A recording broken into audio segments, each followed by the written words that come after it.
Hello friends, నేను మీ Madhuri. Welcome back to our channel. ఈరోజైతే మనం బ్రెడ్ టైప్లో కేక్ ఎలా చేయాలో చూసేద్దామా. సో మనం బ్రెడ్ లాగా కూడా చేసుకోవచ్చండి, ఇలా కేక్ లాగా కూడా మనమైతే చేసుకోవచ్చు. బ్రెడ్ లాగా చేసుకోవాలి అనుకుంటే ఈస్ట్ కూడా మనం యూజ్ చేసుకుంటే మంచిగా మనకు బ్రెడ్ లాగా అయితే పొంగుతుందండి.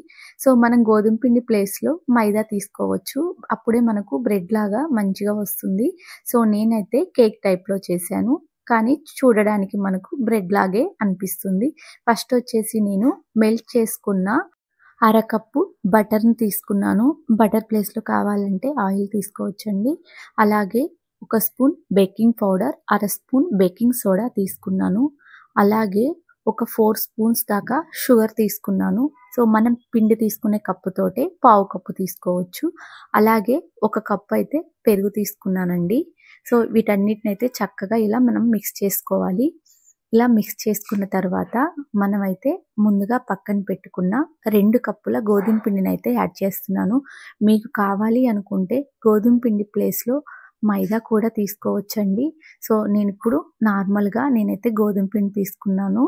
సో మనం కొంచెం హెల్తీగా చేసుకోవాలి అనుకుంటే ఇలా మనం గోధుమ పిండి తీసుకోవచ్చండి. చాలా ఈజీగా సింపుల్గా అయిపోతుందండి. ఇప్పుడు వచ్చేసి నేను బ్రెడ్ చేసుకునే మౌల్డ్ తీసుకున్నాను. లేదు అంటే నార్మల్గా మనం బేక్ చేసుకునే గిన్నె ఉంటుంది కదా, అదైనా తీసుకోవచ్చండి. సో నేను జస్ట్ మీకు చూపించడానికి ఇలా బ్రెడ్ టైప్లో చేస్తున్నా కదా, అందుకోసమే ఇదైతే తీసుకున్నాను. సో మనం స్టవ్ మీద కూడా చేసుకోవచ్చండి. నేను అవెన్లో చేస్తున్నాను. పైన కొంచెం బటర్ని అప్లై చేసుకొని మనకు నచ్చిన డ్రై ఫ్రూట్స్ని అయితే యాడ్ చేసుకోవచ్చండి. సో ఇప్పుడు ఇలా ఒక 20 మినిట్స్ అయితే నేను ఇలా క్లోజ్ చేసుకుని పక్కకు పెట్టాను. ఇప్పుడైతే నేను అవెన్లో ప్రీ హీట్ చేసుకున్న తర్వాత ఇలా అయితే మనం పెట్టేసుకుంటే సరిపోతుందండి. అదే స్టవ్ మీద అయితే మనం ఒక మందపాటి గిన్నె పెట్టుకొని స్టాండ్ పెట్టుకొని మనమైతే బేక్ చేసుకోవచ్చండి. అలా కూడా చాలా మంచిగా వస్తుంది. ఇలా ఒక 35 మినిట్స్ తర్వాత మీకైతే చూపిస్తున్నాను. చూసారు కదా ఎంత మంచిగా వచ్చిందో. టేస్ట్ అయితే చాలా బాగుంటుంది. టేస్ట్కి టేస్ట్, హెల్దీకి హెల్దీ అండి. చూసారు కదా ఎంత మంచిగా అయితే మనకు బేక్ అయిందో. మీకైతే నేను చూపిస్తున్నాను. ఇప్పుడు మనకు నచ్చిన విధంగా మనమైతే కట్ చేసుకోవచ్చు.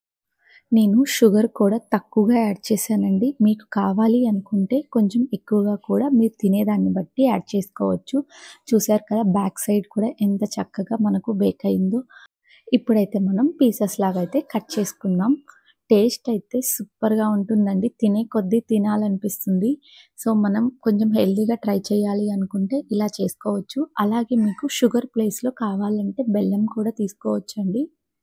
మనం పిల్లలకి ఈవినింగ్ స్నాక్స్ లాగైతే ఇలా చేసి పెట్టామంటే ఎంతో ఇష్టంగా తింటారండి. చూసారు కదా ఎంత మంచిగా వచ్చిందో.